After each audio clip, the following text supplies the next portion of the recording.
안녕하십니까? 정성산 TV를 사랑해주고 계시는 대한민국 국민 여러분, 또 해외 동포 여러분, 반갑습니다. 오늘 정성산 TV 특종, 중국 정부가 키우는 북한의 망명 정부에 대해서 이야기를 드리겠습니다. 우선 본 방송에 앞서서 정성산 TV에 대한 경과 보고를 드리겠습니다.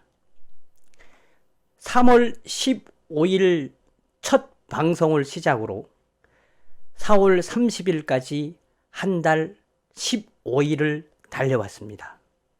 정성산 TV는 한 달 보름 동안 약 140여 개의 영상을 제작하여 올렸으며 또 조회수만 378만 회가 넘었습니다.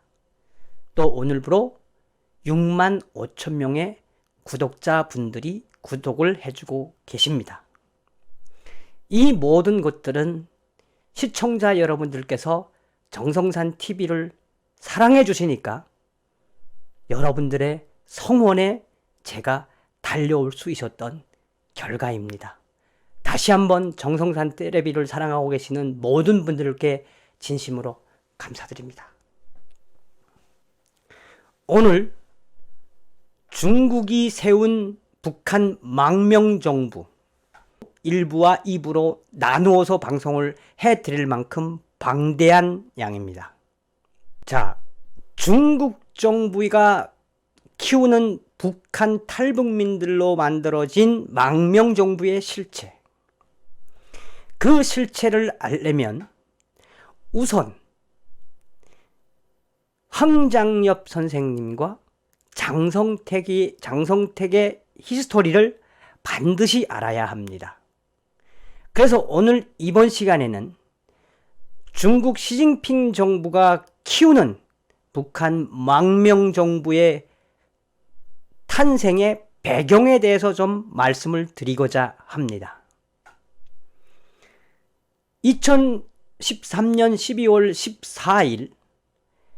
14일 중앙일보에서 나온 황장엽 선생님에 대한 기사입니다. 2013년 12월 중앙일보는 황장엽 망명전 장성택과 김정일 재고 모의라는 기사에서 1996년 북고위급 정변 기도 증언과 간첩 혐의로 숙청된 서관이도 황장엽 선생님과 장성택과 같은 김정일 재고의 멤버였으며 이후 서관이는 미제국주의자들의 간첩으로 미제국주의자들의 사주를 받아서 조선민주주의인민공화국의 농업정책을 말살했다는 이유로 사형을 시켰습니다. 그러니까 황장엽 선생님의 증언에 따르면 장성택과 황장엽, 서관이는 황장엽 선생님이 오시기 전에 이미 96년도, 97년도, 그러니까 95년도부터 이미 김정일이를 제거하려고 계획을 세웠다고 난 기사입니다. 그렇다면 황장엽 전 비서는 1997년 2월 중국에서 망명을 결정하기 전에 장성택 등 북한 정권 내부의 고위급 인사 몇몇 사람과 김정일 재고 구상을 했으나 실패했다고 증언했습니다. 황장엽 전 선생은 망명 당시 상황에 정통한 한 인사는 황장엽이 자신과 뜻을 같이 할 인사로 장성택을 직접 거명한 것으로 안다고 당시에 중앙일보는 기사를 썼습니다. 자, 그렇다면 저희는 여기서 어떻게 중국 정부가 탈북민들로 구성된 북한 망명 정부를 세우고 있는지에 대한 취재를 할 수 있었느냐? 사실은 취재라기보다도 2015년부터 저희는 중국하고 굉장히 많은 일들을 좀 했습니다. 이후에 중국에 있는 지인들을 통해서 저희는 장성택 처형 이후에 실로 놀라운 일들이 기획되고 진행되고 있는 현실을 베이징이나 상하이에서 목격할 수 있었습니다. 첫 번째 팩트는 황장엽 선생님께서 97년도 오시기 전에 이미 북한의 고위층들과 김정일 암살, 재고를 계획했다라는 팩트. 두 번째는 이 장성택이의 죽음. 황장엽 선생님과 장성택의 죽음.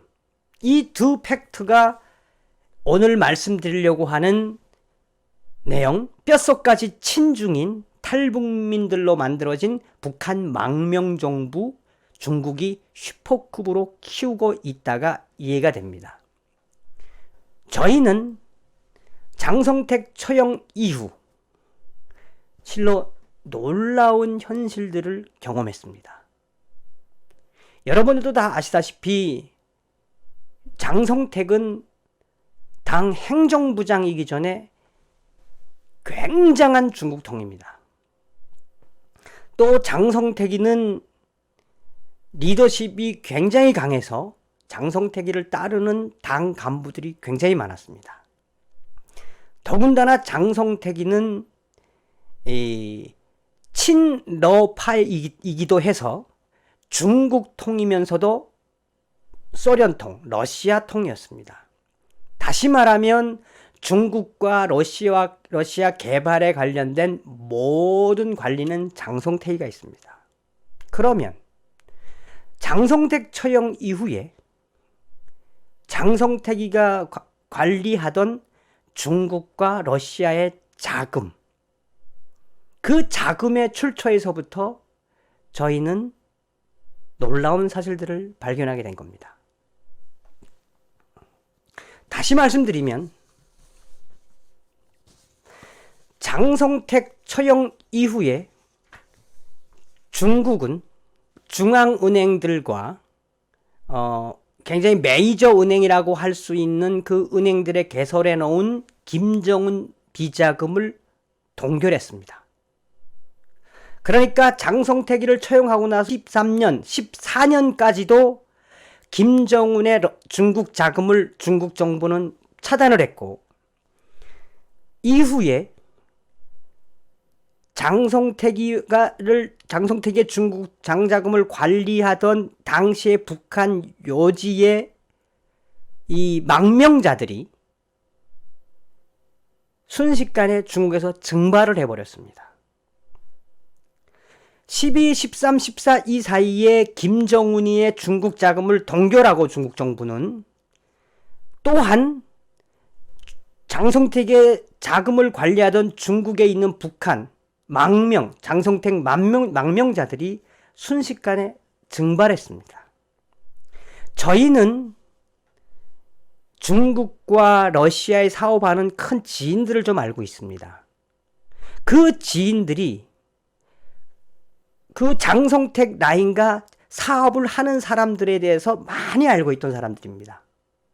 하물며 김정남이에게 용돈을 줄 정도로 이 북한의 장성택 라인하고 친했던 사람들이 꽤 됩니다. 그러면 장성택의 당자금을 관리하던 중국의 망명한 사람들은 어디로 갔을까요? 2015년, 16년 우리는 놀라운 것을 발견했습니다.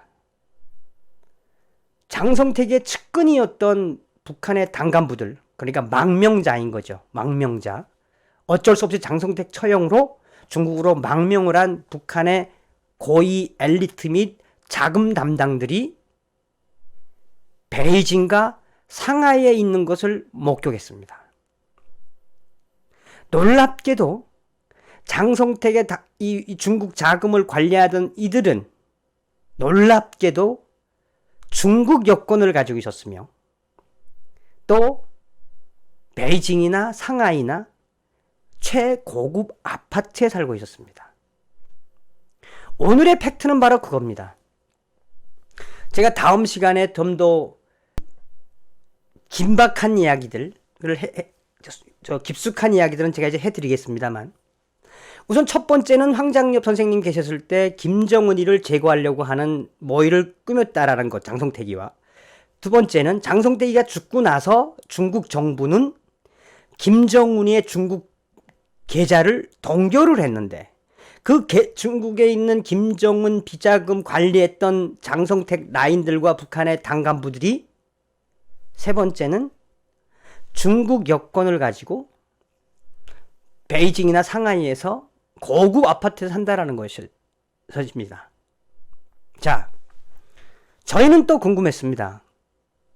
아니, 어떻게 중국 여권을 가지고 있을 수 있지? 그런데 더 놀라운 건 장성택 처형 이후에 망명한 장성택 측근뿐이 아니라 이미 중국 정부는 그 전부터 북한을 탈북을 했거나 또 혹은 현재 북한과 거래를 하고 있는 이 북한의 요직에 있는 당간부들, 이런 사람들을 상대로 이 당교, 그러니까 시진핑이가 교장으로 있는 중국 공산당 학교에 입학을 시키며 중국 당교에서 공부를 시켰으며, 그리고 그들에게 이 중국 여권을 발급을 해줌으로써 이중 세탁을 하게 했으며, 더 놀라운 건 그 수가 많다라는 겁니다.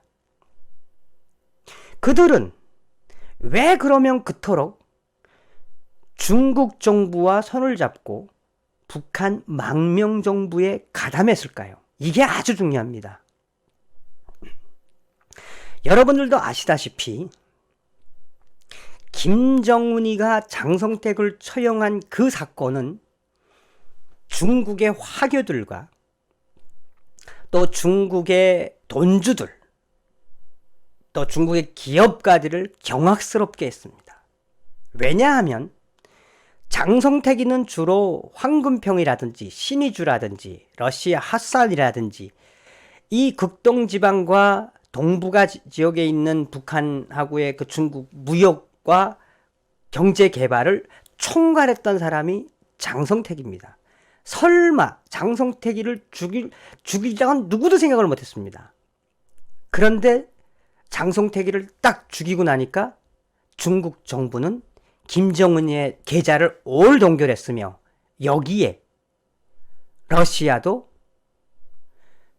북한 김정은과의 대북 제재에 2013년부터 이행 절대 지시를 내리게 됩니다. 그래서 13년도부터는 중국과 러시아가 북한을 압박하는 듯 보였습니다. 장성택이가 관리하던 중국의 계좌, 이 돈은 상당했습니다. 북한 예산이 연간 7조라고 한다면 그 돈이 수십억 달러에 달했고, 많게는 수백억 달러에 달한다는 이 뉴스도 있습니다.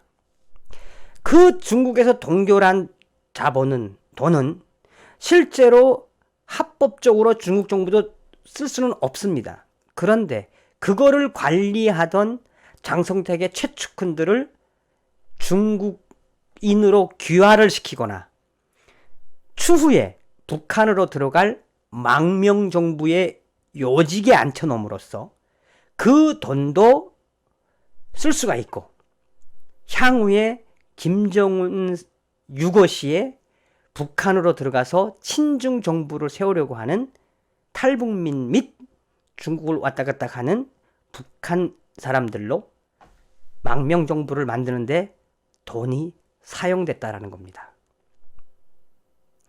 다음 시간에는 중국이 슈퍼급으로 키우는 북한 망명 정부의 실체를 좀 더 심도 있게 방송해 드리겠습니다. 여러분, 감사합니다.